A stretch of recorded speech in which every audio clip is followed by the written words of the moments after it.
আমি পিয়ালি আজ আবারও চলে এসেছি এই বইটির আরও কিছু অংশ নিয়ে তোমাদের সাথে আলোচনা করব বলে, শেয়ার করে নেব বলে, যতটুকু আমি আবারও পড়ে শেষ করতে পেরেছি। তো এর পরের অংশে আছে কিছু জায়গায় যে অনুবাদ কিভাবে হয়েছে, মহাভারতের অনুবাদ কিভাবে হয়েছে, রামায়ণের বিভিন্ন জায়গার কিভাবে অনুবাদ আমরা দেখতে পাই, বিভিন্ন সময় উঠে এসছে, বিভিন্ন সামাজিক পরিস্থিতি উঠে এসছে, এবং সেই অনুবাদের মধ্যে সেই মানুষটির ব্যক্তিগত জীবনের কিছু কিছু জায়গা, তার সামাজিক অবস্থানও উঠে এসছে। তারপরেই শুরু হয়েছে শ্রীকৃষ্ণের ছোটবেলা থেকে যে গল্প, যে কেন তাকে কংস মেরে ফেলার চেষ্টা করেছিল, তার মাকে মেরে ফেলার চেষ্টা করা হয়েছিল, এবং কোন পরিস্থিতিতে কীরকমভাবে সমস্ত কিছু হঠাৎই স্তব্ধ হয়ে গেছিল যখন তাকে নিয়ে যাওয়া হয়েছিল অন্য একজনের কাছে, যশোদার কাছে তাকে রাখতে নিয়ে যাওয়া হয়েছিল, এবং কিভাবে সেই মেয়েটিকে যখন নিয়ে আসা হয় তখন সেই মেয়েটি জায়গায় তাকে রেখে আসা হয়, এবং সেই মেয়েটি এসে তারপরে কি কি করে সেই সমস্ত কিছুই ভীষণ সুন্দরভাবে বর্ণনা করা হয়েছে। যখনই আমাদের সমাজে বারবারই কোনো অন্যায়ের প্রতিবাদ করার জন্য কোনো শক্তি এসছে, সেই শক্তিকে ভীষণভাবে বাধাপ্রাপ্ত হতে হয়েছে। সেই জায়গাগুলোই বিভিন্নভাবে বিভিন্ন জায়গায় আমাদের এই পৌরাণিক গল্পগুলোতেও উঠে এসছে। তো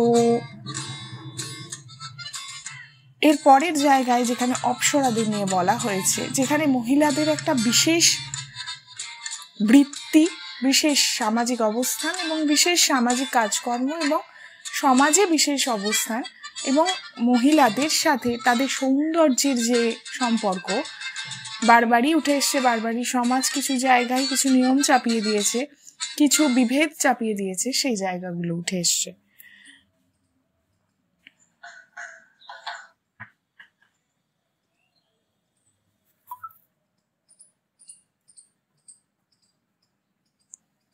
আমরা দেখতে পাবো যে কিভাবে সেই সময়কার অপ্সরারা সব দেবতাদের খুশি করার জন্য নিজেদেরকে যেভাবে উন্মুক্ত করতেন, তাদের ইচ্ছাগুলোকে যেভাবে তারা খুব খোলামেলাভাবেই রাখতেন, তেমনি তাদের স্বাধীন চেতনা, স্বাধীনতার যে মুক্ত প্রকাশ, সেই জায়গাকেও তারা সমাজে এনেছিলেন।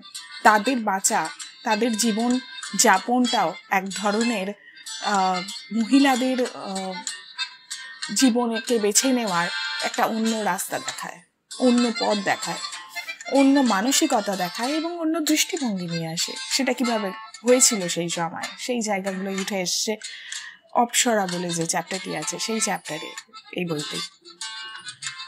পরবর্তীতেই দেখা যাচ্ছে মানুষ শুধুমাত্র তার রূপ সৌন্দর্য বা তার সামাজিক অবস্থানের দ্বারাই যে বিভেদগ্রস্ত হয়েছে সব সময় তা নয়, তার গায়ের রং কালো না ফর্সা, সেই জায়গাটাও কখনো কখনো ভীষণ বড় একটা জায়গা তৈরি করেছে তার জীবনে এবং তার আশেপাশের মানুষের জীবনে।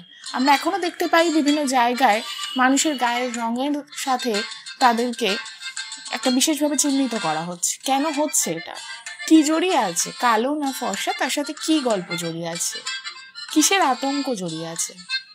কালো সবসময় একটি শক্তি নিয়ে চলে এসছে, এবং আমরা বিভিন্ন সময় দেখতে পাবো কালোর যে অসীম ক্ষমতা, অসীম শক্তি, তা কিন্তু সমস্ত অন্ধকারকে কোথাও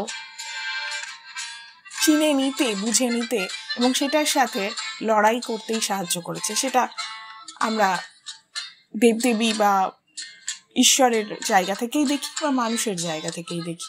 তাহলে সেই শক্তিকে মানুষ ভয় পেয়েছে এবং ভয় বা আতঙ্কের সাথে জড়িয়েছে এই কালো রঙকে।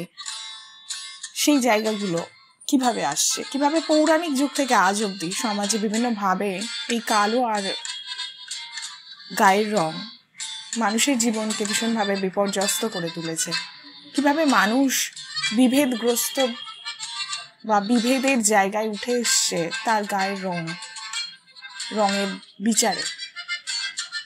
সেই জায়গাগুলো নিয়েই, কিছু পৌরাণিক জায়গা নিয়েই এবং সেই চরিত্রগুলোকেই বিভিন্নভাবে বিশ্লেষণ করে পরের অধ্যায় হচ্ছে কালো। এখানে উঠে এসছে বেশ কিছু চরিত্র আমরা দেখতে পাবো।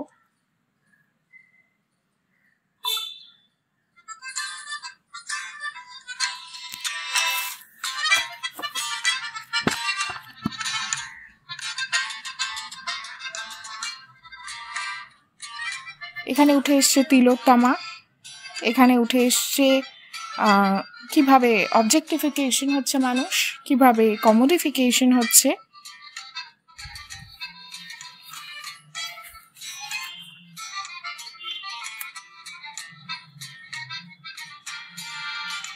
Black is force. কিন্তু তারপরেও কাল রাত্রি আমাদের সমাজে বা আমাদের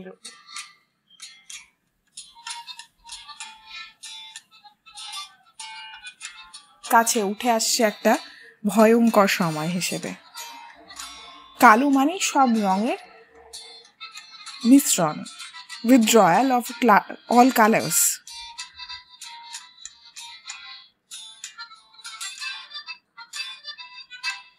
While dismal blacks hung round the universe, সূর্যোদয়ের আগেই সেই কালো রাত্রি আসে। সেই জায়গাগুলোকেই কৃষ্ণ বর্ণকে নিয়ে এখানে বলা হয়েছে, বিভিন্ন চরিত্র নিয়ে কালী পুজোর জায়গা উঠে এসছে, চণ্ডী পাঠের জায়গা উঠে এসছে, ঋগ্বেদের জায়গা উঠে এসছে, এবং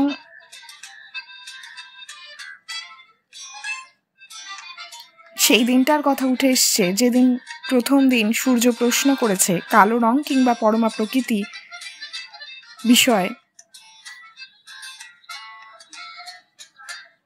এবং সেখানেই উঠে এসছে মহাপ্রলয়। এরপর সেই প্রকৃতির মধ্যেই কিভাবে রঙের সামঞ্জস্য ঘটে, ইকুইলিব্রিয়াম। আমাদের পুরাণে যমের কথা আছে, সেই যমের চেহারা উঠে এসছে এখানে।